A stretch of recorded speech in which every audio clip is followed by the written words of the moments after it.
Hello everyone, welcome back to my channel Peaceful Biology. So this is the second part of the living world chapter. First part के अंदर हमने introduction के बारे में पढ़ा था कि लिविंग वर्ल्ड क्या होता है एंड कौन कौन से बेसिक फीचर्स होते हैं जो कि लिविंग ऑर्गेनिज्म को नॉन लिविंग ऑर्गेनिज्म से अलग बनाते हैं। आज हम इस वीडियो में बहुत कुछ कवर कर रहे होंगे। सो बिना देर करे हम स्टार्ट करते हैं अपने बायोडाइवर्सिटी से। So this is the second topic, diversity in living organism के अंदर आता है ये टॉपिक भी। सो बायोडाइवर्सिटी के बारे में पढ़ते हैं। सो बेसिकली बायोडाइवर्सिटी होता क्या है, सबसे पहले हम समझते हैं कि बायोडाइवर्सिटी होता क्या है। बायोडाइवर्सिटी का मतलब क्या होता है ये समझेंगे हम सबसे पहले। अगर कोई भी टर्म समझ नहीं आती है तो हमेशा हम क्या करते हैं कि वो जो हमारी टर्म है उसको दो हिस्से में डिवाइड कर देते हैं, आधा आधा नाम पढ़ते हैं और उसको समझ के फिर उसके बाद पढ़ते हैं। तो बायो मतलब क्या होता है, लिविंग, और डाइवर्सिटी का मतलब होता है वेराइटी, मतलब अलग अलग टाइप की वेराइटी। लिविंग ऑर्गेनिज्म की वेराइटी को ही हम बायोडाइवर्सिटी बोलते हैं। क्या हम इतना कह सकते हैं? बिल्कुल कह सकते हैं। अब इसका मतलब क्या हुआ, आपने ये कहा कि लिविंग ऑर्गेनिज्म की वेराइटी, मतलब क्या हुआ इसका? तो बेटा कुछ नहीं होता। देखो वेराइटी का मतलब देखो क्या होता है। सबसे पहले हम वेराइटी का मतलब समझेंगे। वेराइटी का मतलब होता है जैसे कि आइसक्रीम की वेराइटी देखिए तुमने, कभी ऑरेंज आइसक्रीम होती है और चॉकलेट आइसक्रीम होती है और भी बहुत सारी टाइप की आइसक्रीम्स होती हैं, जैसा कि हम सबको पता है। तो वैसे ही लिविंग ऑर्गेनिज्म के अंदर अलग अलग टाइप की वैरायटी होती है। जैसे कि हम ह्यूमंस हैं और कुछ एनिमल्स होते हैं, उनकी अलग वैरायटी होती है। देखो जैसे एनिमल्स के अंदर देखें तो टाइगर हो गया, ज़ेब्रा हो गया और लायन हो गया, और भी बहुत सारे टाइप के एनिमल्स होते हैं, राइट। तो वैसे ही वैरायटी होती है लिविंग ऑर्गेनिज्म की, वैरायटी को ही हम बायोडाइवर्सिटी बोलते हैं। तो बेसिकली हमें पता है कि अर्थ जो है वो लिविंग ऑर्गेनिज्म का घर है। हम कहाँ पे रहते हैं? हम अर्थ के अंदर रहते हैं हम बेसिकली, ठीक है। हम मार्स वगैरह के अंदर तो नहीं रहते, हम बेसिकली हम किस में रहते हैं? अर्थ के अंदर रहते हैं। छोटे बैक्टीरिया से लेकर बड़े एलिफेंट तक सब के सब हमारे किस में रहते हैं? अर्थ के अंदर रहते हैं। इसी को ही हम क्या बोलते हैं? बायोडाइवर्सिटी बोलते हैं। ओके, आई थिंक इतना क्लियर हो गया होगा आप लोगों को। So next is how many organism are there, मतलब बायोडाइवर्सिटी के अंदर कितने ऑर्गेनिज्म रहते हैं। मतलब बहुत सारे ऑर्गेनिज्म है, हमें तो भाई पता भी नहीं है कि कितने ज़्यादा ऑर्गेनिजम्स हैं हमारी अर्थ के अंदर। कुछ ऐसे ऑर्गेनिजम्स हैं जिनके बारे में ना तो हमने देखा है, हमने ना तो देखा है ना सुना है, लेकिन लेकिन वो ऑर्गेनिज्म अभी हमने डिस्कवर नहीं करे हैं। तो ये मेरा कहना नहीं है, साइंटिस्ट लोगों का कहना है, ओके। और मेरा मानना भी यही है, okay. So about 1.7 to 1.8 million species have been named and described. So basically क्या हुआ कि 1.7 से लेकर 1.8 मिलियन तक स्पीसीज जो है वो डिस्कवर हो चुकी है, उनको नाम भी दे दिया गया है। लेकिन साइंटिस्ट के ने एस्टिमेट निकाला है कि 8.7 मिलियन और भी बहुत सारी जो स्पीसीज हैं वो एग्जिस्ट करती है, बट हमने उसको अभी तक डिस्कवर नहीं करा है, राइट। सो इतना हार्ड क्यों है वो स्पीसीज़ को पढ़ना, उनको उनको स्टडी करना इतना ज़्यादा हार्ड क्यों है? तो बेटा देखो कितनी ज़्यादा ऑर्गेनिजम्स हैं हमारे अर्थ के अंदर, हम इमेजिन भी नहीं कर सकते, we can't imagine that, okay. So बहुत सारी स्पीसीज़ हैं तो उनको कंफ्यूज हो जाते हैं हम सब कि उनको स्टडी कैसे करें और भी उनको याद कैसे करें, हमें कंफ्यूज हो जाते हैं। तो इसलिए हमारे जो साइंटिस्ट लोग थे उन्होंने क्लासिफिकेशन वाला रूल निकाला कि भाई इतने सारे ऑर्गेनिज्म उनको कहाँ पे रखेंगे हम, उनको पढ़ना और लिखना तो बहुत ज़्यादा मुश्किल हो रहा है, उनको याद रखना मुश्किल हो रहा है। तो इसलिए उन लोगों ने क्लासिफिकेशन वाला सिस्टम लेकर आए। तो क्लासिफिकेशन का मतलब क्या होता है बेटा? क्लासिफिकेशन सिस्टम ये होता है कि हम ऑर्गेनिज्म को अलग अलग ग्रुप के अंदर रख देंगे बेस्ड ऑन द सिमिलैरिटीज़। मतलब जैसे कि हमारी दो बिल्लियाँ हैं, ठीक है।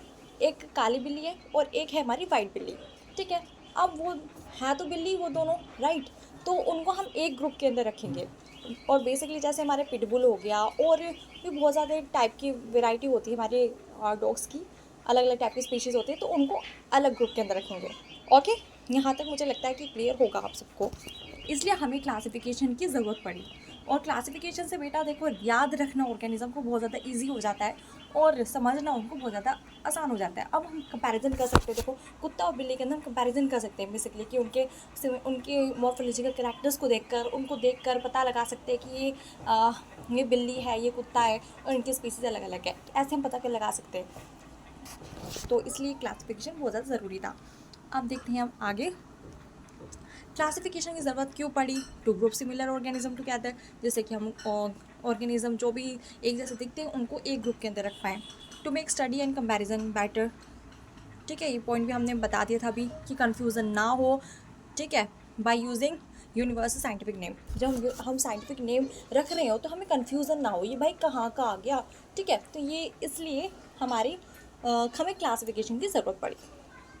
तो साइंटिफिक नेम का मतलब क्या होता है, तुम लोग ये सोच रहे होगे भाई साइंटिफिक नेम होता क्या है। मैम ने तो बोल दिया कि साइंटिफिक नेम, लेकिन होता क्या है साइंटिफिक नेम।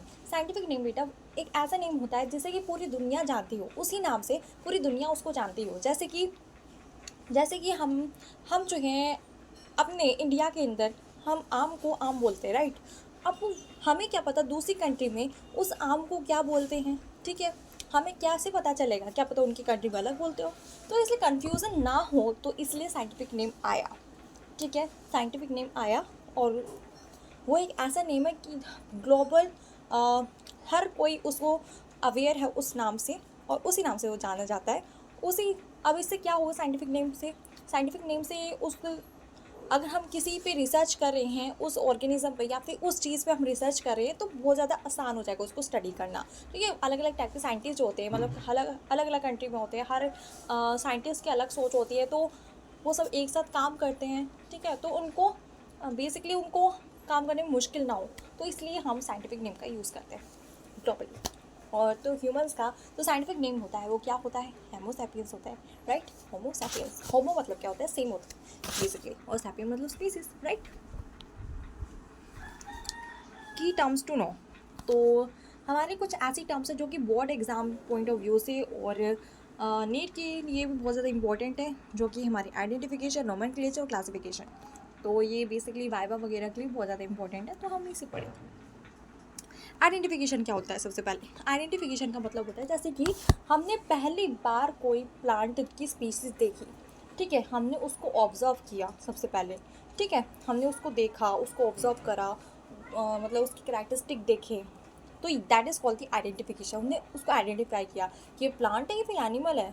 ठीक है, हमने ऐसे देखा प्लांट को ऑब्ज़र्व करके कि यार इसकी तो पत्तियाँ हैं, ठीक है, इसके अंदर तो मिड रिब भी है, इसके अंदर मार्जिन भी है। ठीक है, तो इसके बेस पर हम उसको आइडेंटिफाई कर लिया कि ये प्लांट है, तो that is called the identification.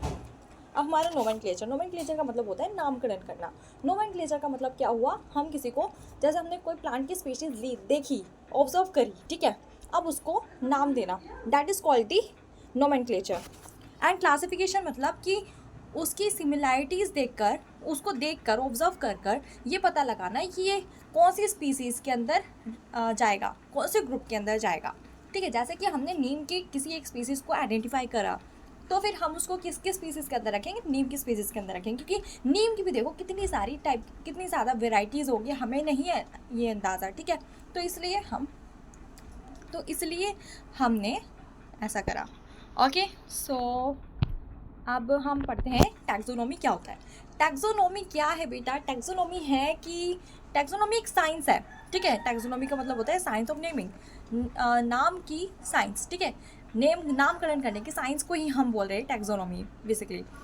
इसके अंदर क्या आता है, आइडेंटिफाई आता है, आइडेंटिफिकेशन आता है, इसके अंदर क्लासिफिकेशन आता है, नोमेनक्लेचर आता है। ये सब तीनों चीज़ें जो हैं मतलब आइडेंटिफिकेशन से लेकर क्लासिफिकेशन तक के स्टेप को हम क्या बोलते हैं, बेसिकली टैक्सोनॉमी बोलते हैं। ओके, जैसे कि तुमने एक प्लांट देखा और फिर तुमने उसे आइडेंटिफाई किया, that is called the identification. फिर तुमने उसे प्रॉपर नेम दिया, that is called the nomenclature. फिर तुमने उसे किसी ग्रुप के अंदर रख दिया, that is called the classification. ठीक है, अब टैक्सोनॉमी क्यों इंपॉर्टेंट है, क्योंकि हमारे पास बहुत ज़्यादा वेराइटीज़ हैं और बहुत ज़्यादा लिविंग ऑर्गेनिजम्स हैं अर्थ के अंदर, इसलिए टैक्सोनॉमी इंपॉर्टेंट है।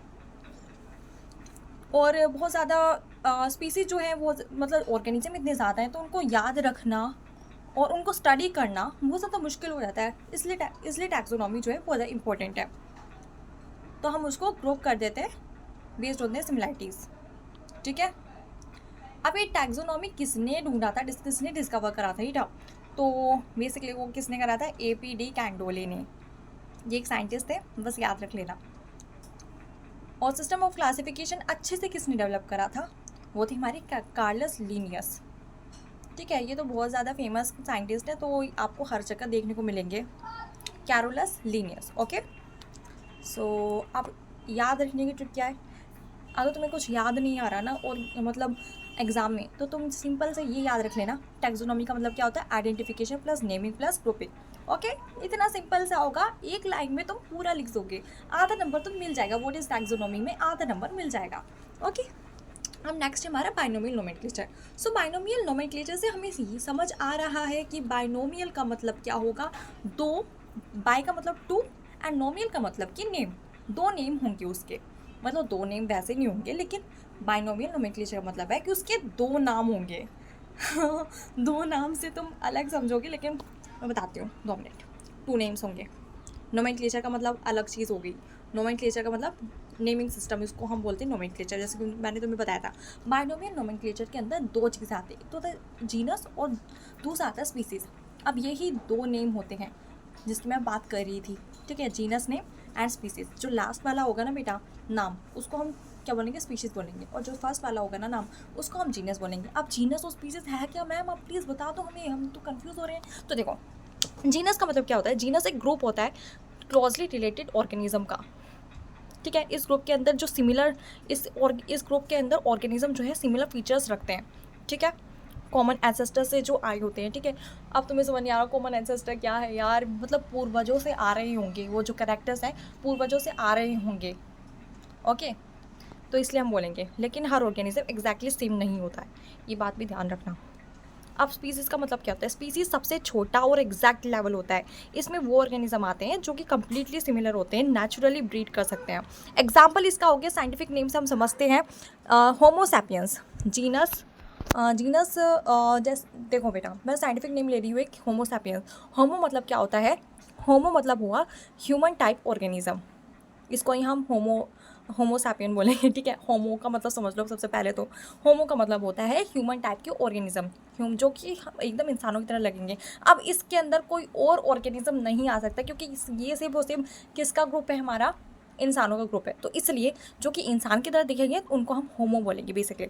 अब स्पीसीज़ के अंदर कौन आएंगे, सैपियंस आएंगे। सैपियंस क्या है, बेसिकली स्पीसीज़ है यार, ठीक है, मैं कंफ्यूज हो जाती हूँ, तो इसलिए सैपियंस जो है वो स्पीसीज़ है, ठीक है। मॉडर्न ह्यूमंस जो हैं, मतलब हमसे पहले भी कोई और ऑर्गेनिज्म थे, मतलब हम जिससे, मतलब हमारे जो कॉमन एंसेस्टर थे यार, उनसे यार, ठीक है, वो हमारे क्या हैं, पूर्वज हैं, तो उनसे हमारे अंदर कुछ करेक्टरिस्टिक आए हैं, तो हम क्या है, मॉडर्न ह्यूमन है, तो इसलिए हमको क्या बोला जाता है, होमो सैपियंस बोला जाता है, कि इंसान की तरह दिखने वाले ऑर्गेनिज्म जो होंगे वो होमो सैपियंस होंगे। Okay, is that clear to all of you. अब मैग्नीफेरा इंडिका का मैंने एग्जांपल लिख दिया यहाँ पे, तो अब जो मैग्नीफेरा इंडिका है ना, वो सिर्फ उसके अब ये नेम जो है वो सिर्फ उनको दिया जाएगा जो कि आम का पेड़ होगा। ओके, जो कि आम वाली करेक्टरिस्टिक शो करेंगे, उनको ही मैग्नीफेरा इंडिका का नाम दिया जाएगा। इंडिका का मतलब क्या होता है कि इंडिया में ये ओरिजिनेट हुआ है, तो इसलिए हम इसको मैग्नीफेरा इंडिका बोलेंगे।